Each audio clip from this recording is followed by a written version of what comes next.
Hello, hello. Good afternoon. This is André here, and you can see me now. I would like to welcome everybody to this we- uh, pre-Thanksgiving. Um, I'm sorry, really. As you can see, I have to manage different things in the same time, but here I am. This is today the day before Thanksgiving, and we're going to continue to have a little incidents here. And here, uh, the day before Thanksgiving, this evening, will be all starting a new era for 2025, being thankful in the United States for everything we have and for the privileges that we have, not only because of America, in life and in general. So I'm really grateful indeed. Grateful to have you attending today and grateful to have this opportunity to speak to you, to share with you the different experiences and especially what I hear from the voice of people that I work with that are my clients in coaching and mediation, and all the people that I relate with when it comes to life and when it comes to work. So welcome, welcome. This is the new edition of You Change the World, and you change the world. You are all doing the work of changing the world just by focusing in influencing, in impacting, in leading, and leading not only in the work environment, but also in your own circles and the family as well. All of these are really the scope of leadership and the scope of influence that we are talking about in this particular space. You are seeing this on different channels. You're seeing this on YouTube. And for that, I would like to ask everybody who watch this on YouTube or not watching, but go on the YouTube channel for You Change the World and please subscribe. Please subscribe. The second thing is LinkedIn. LinkedIn is a very important, it's probably the core, I would say, of the channel that we use for this video and for this streaming. Please comment, add your comments, and we'll try to respond. Another very interesting thing that I would like to also share with you is that you can join me here in that particular space by just sending me a message on LinkedIn and saying that you want to participate. I will send you, if I see your message, which I should, I will send you the link to get here. You'll get then into a waiting room. And once I'm ready to get you in, I'll do so. And then we'll be both or more than three, four, two, three, four people here on a forum setting, and we can continue the conversation all together here and in front of everyone. Now, the other thing is recording, and you're going to see the recording on LinkedIn, on YouTube. You can see the recording on Facebook, on X Twitter, on Instagram as well, and then on podcast for Spotify, Amazon Podcast, Apple Podcast. All this should be available to you and every week. Today is an exception that we meet on Wednesday, not on Thursday, just because tomorrow, Thursday, is Thanksgiving. That's the reason. And the time changed as well. So I still reach out to those who are in Europe, a little bit more difficult for those who are in Asia and Latin America, and are uh, able also to see this. So that's great. And all the states of the United States. So I'm very happy to have been with you on a very interesting theme today. And this is what do you feel when there is a reorg, right? Reorganization. So we're going to talk about this. We have just, less than 25 minutes to really cover that topic. And I really have this topic to my heart because there is not one day, as I said in the comments, I'm putting my phone on the messaging in case you are willing to join me. And you have to see it here. So that's where I'm going to see it, yes. But very importantly, most importantly, I would like to ask everybody to understand that when I talk about reorganization, my heart is with everybody who goes through that process. It's a difficult process.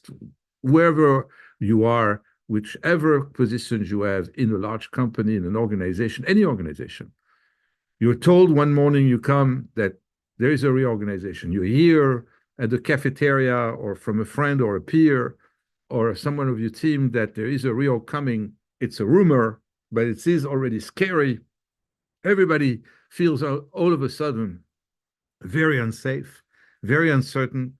It kind of really shake you up and shake the whole team and the whole staff of the company. That's a natural thing. When you feel threatened. It's, in fact, out of your control.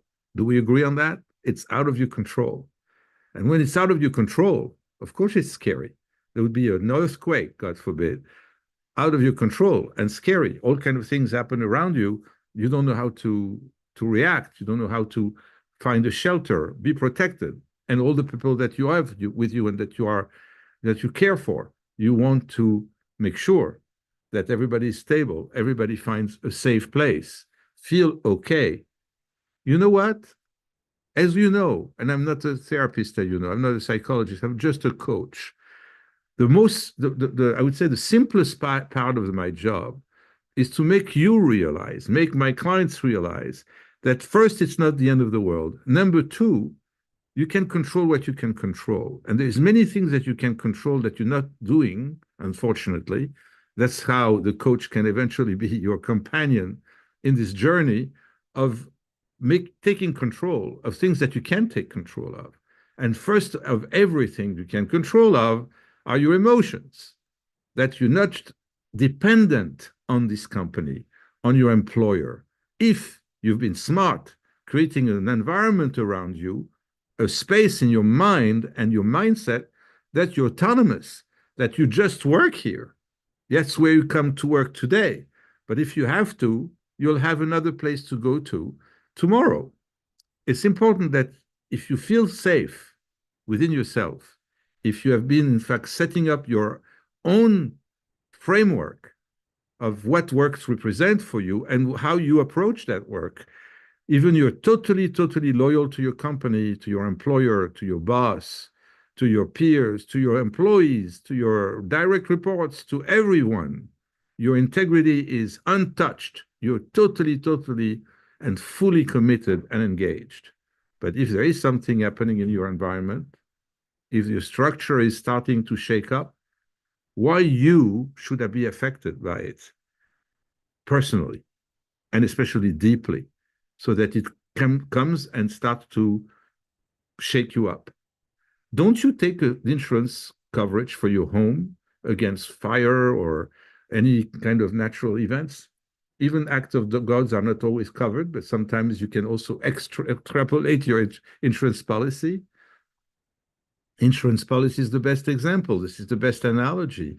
You are aware, even for your life, you take a life insurance, that if you lose control of something, there is some kind of a backup plan or something to stay on that will keep a certain level of balance for everybody around you, including yourself. Your mindset should be always with this kind of peace of mind that we have to buy every second of our day.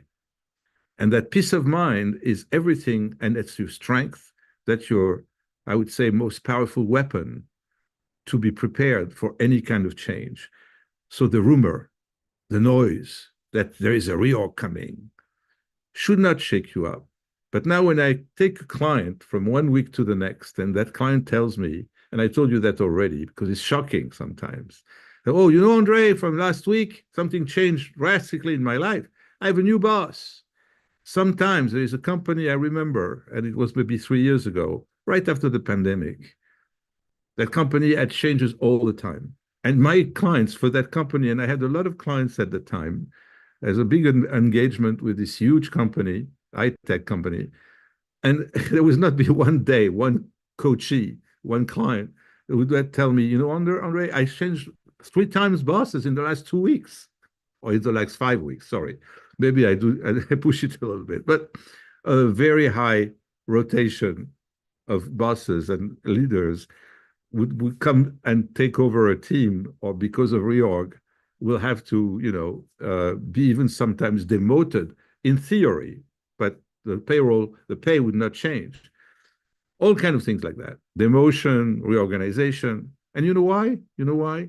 The stakeholders, the decision makers, are not, for most of the time, very sure about what they're doing. Do you know that? Not very sure about what they're doing. If it's an acquisition, right? I always say there's two types of acquisitions. I could say two. if I go high level.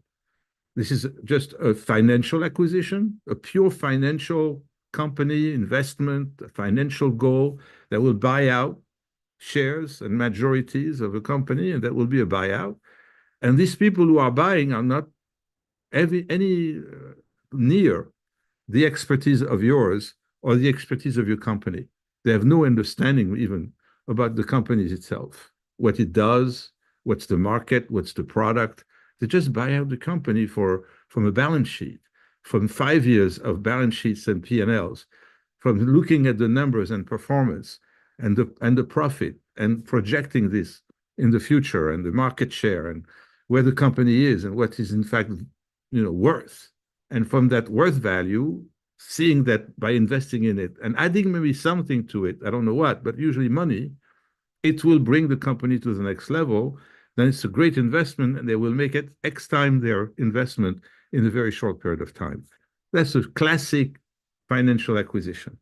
But if it's an organic or if it's a strategic acquisition, just simple example, the company doesn't have the line of engineers they need, the expertise of engineering they need. So they're buying a company with all these engineers, 100 engineers, buying this company instead of going out there and recruit a new team of engineers and create a new division that would cost much more than buying out just this existing company. Who is shaking up here? Not very much on the buying side, but on the acquired side. All these engineers were working for one owner or owned the company even by sharing the company or whatever. And all of a sudden, one morning they wake up, it's a new owner. What's going to happen? Of course, there will be things that will happen and change drastically over time, not always overnight. But this is life, and that's a strategic acquisition. That means strategically that we're going to have some people here that understand you, will take the time to know you, want to keep you in the team because that's why they bought the company, because of you and your expertise. Good example, perfect example, ideal situation, but nevertheless, very changing. And not everybody likes change. But this is what we need to train ourselves and practice the most, is to be flexible, open-minded, and change is something that happens in our lives all the time. But when it is in our work, for some reason, we have more resistance. Or if we've been in a long time, in a position, comfortable, and we know, that paychecks are coming every 2 weeks, and all of this stability, all of a sudden is shaken up, and we don't know what's about tomorrow is going to be. That's the thing that destabilizes people. That's the thing that scares people. That's the thing that makes a company extremely shaking when people do not want to cooperate or trust the process of change. And it's not only because they don't want to trust it, sometimes it's not trustworthy because it happened many times, or because you don't have clarity about why it's happening, or your own boss, your leader, doesn't know himself or herself what's going on. And you expect that person to tell you when that person doesn't know. You know what? Even the CEO of the company might not know. It's maybe at the level of the board of directors or the level of the investors. And sometimes this lack of information drives people crazy. And they make assumptions and assumptions. And every day they're going to talk about it. It's going to be in their mind like an obsession. How can we just detach ourselves from this? That a reorg is not the end of the world, number one. Number two, I repeat, that's a very big principle. It's in fact one of the most, I don't know, the heaviest or strongest, most powerful anchor I'd love to inspire people to acquire, to own, and that's to be autonomous from all of this. Autonomous from all of this. Can you be that? Can you own your own destiny? Can you leave it between you and your destiny? Some people trust in God, so can you leave it between you and God and not to your employer? Can you trust that process of your life? And can you just make yourself a separate entity, totally? You are, again, very loyal to your company. You bring everything you want to this company, everything you have, your talents. But one thing you cannot bring is your whole person. You cannot bring this whole person and be totally dependent on your leader. You know how many people I coach that never look at the market to see what they're worth, if they would be valuable for another company or for an equivalent or a better job for themselves because they've been working for 10, 15, 20 years for the same company. They installed themselves, that's a settlement, into this company like the company is part of them. And it's wrong because it's not theirs. They're just employees and they've been successful, growing and progressing and getting to the next level and the next level, being promoted at different stages, and feel always very safe. But we never know overnight what can happen. Enron was a company a long time ago, right? An energy company where all the people were fired. The company went bankrupt. Everybody was fired. Even those who have been working for 20, 30 years for the company, they even lost their pension. They lost all their benefits. This is really a good story to prove it, to repeat to you that you're an independent entity, you're autonomous. You can't depend on your company 100%. And if you can compare this to an insurance policy, I think you'll be better off than thinking that you can rely on everything that the company is about. So when there is a reorg, that's the distinction I'm inviting you to make. A psychological distinction, a separation, get divorced from your company for one thing is to be dependent on it. You can be dependent on your spouse, on your partner. That makes sense. But your company? No. It's a big mistake, right? And I'm not here to give advice. I'm here to share what is going on. The second thing about reorganization is it's an opportunity. It's an opportunity because any problem is an opportunity. Here, let's say that reorg is an opportunity for growth. So you can just discuss this with your leaders, sharing with them, what are the challenges this reorg is presenting so that we can transform this into a success story for each of us. Incredible, right? The role of leadership in reorganizations is another topic to talk about. Emphasize how leaders set the tone through communication, through transparency, through empathy, when they are in charge of communicating about the reorg. And sometimes it's tough. We need to lay off people. Sometimes it's tough because the reorg is about a financial cost saving. We're cutting cost.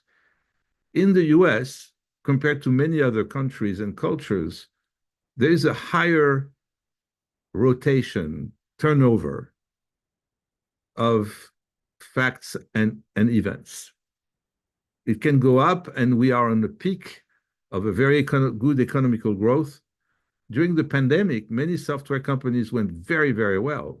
All the virtual companies, Zoom, all this that I'm using right now, all of this was very, very successful and growing. So what did they do? They hired right and left. Unbelievable. Right and left. It was nonstop. So I would say this to you is the same thing. This autonomy of yours, the fact that you're your own person, your own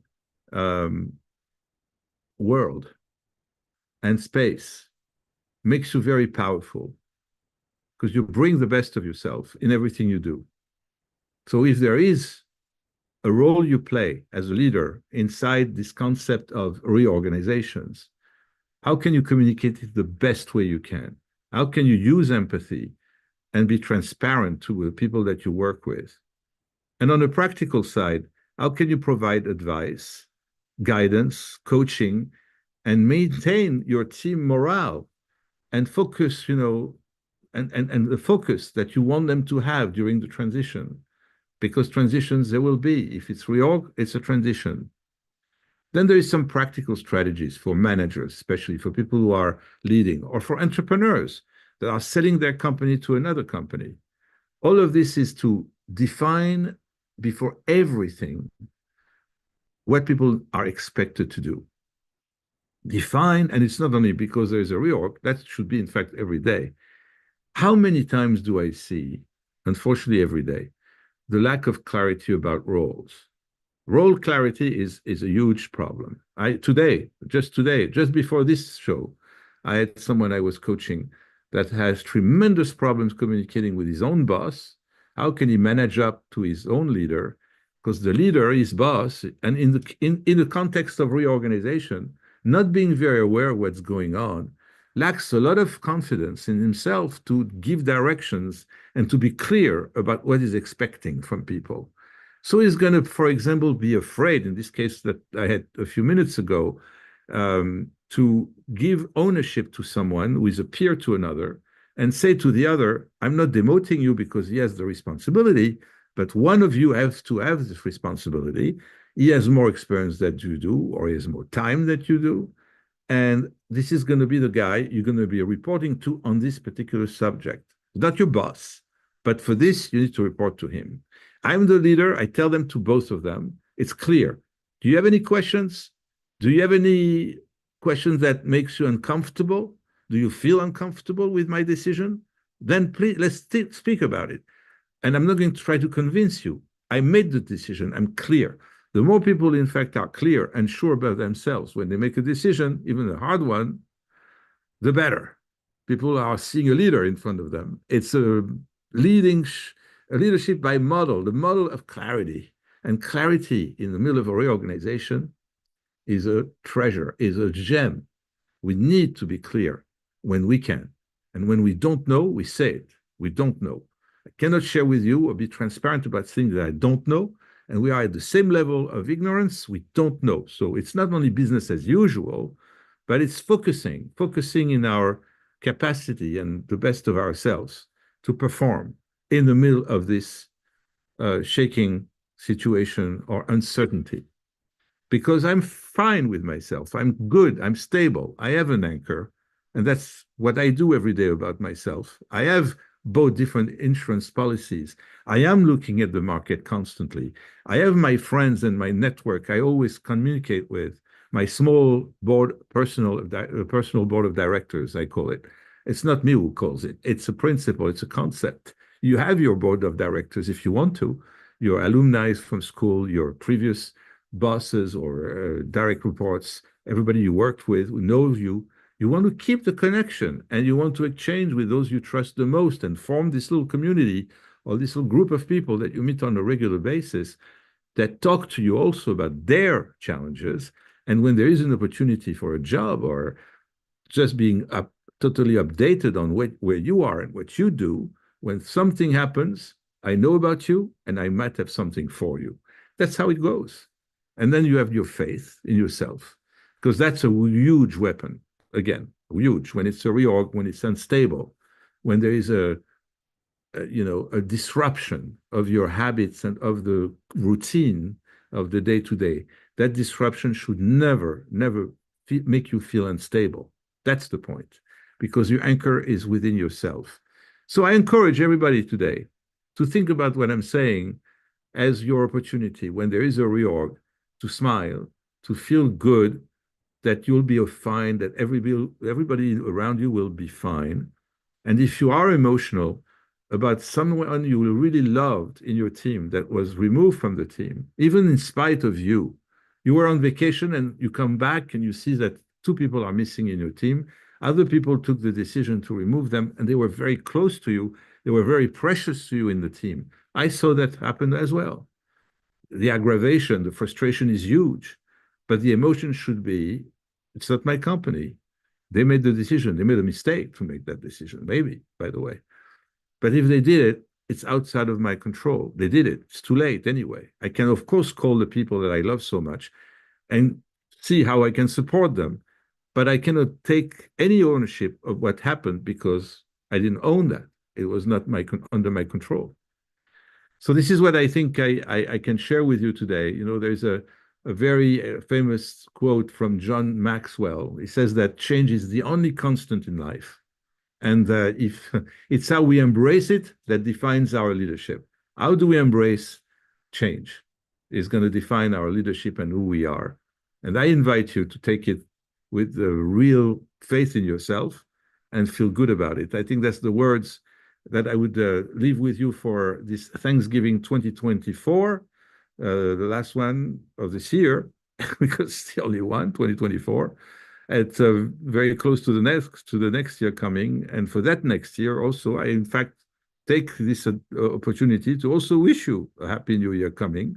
That in this year you're thankful for what you have and for who you are, and that you feel comfortable with it wherever you are, and take with you, transport with you in your life, in your journey, who you are, and be good with it. And if your journey is about changing or changing boats from one to another or transiting, all of that is fine. It's good. You feel good about it. Have a wonderful day, wonderful Thanksgiving. See you next week.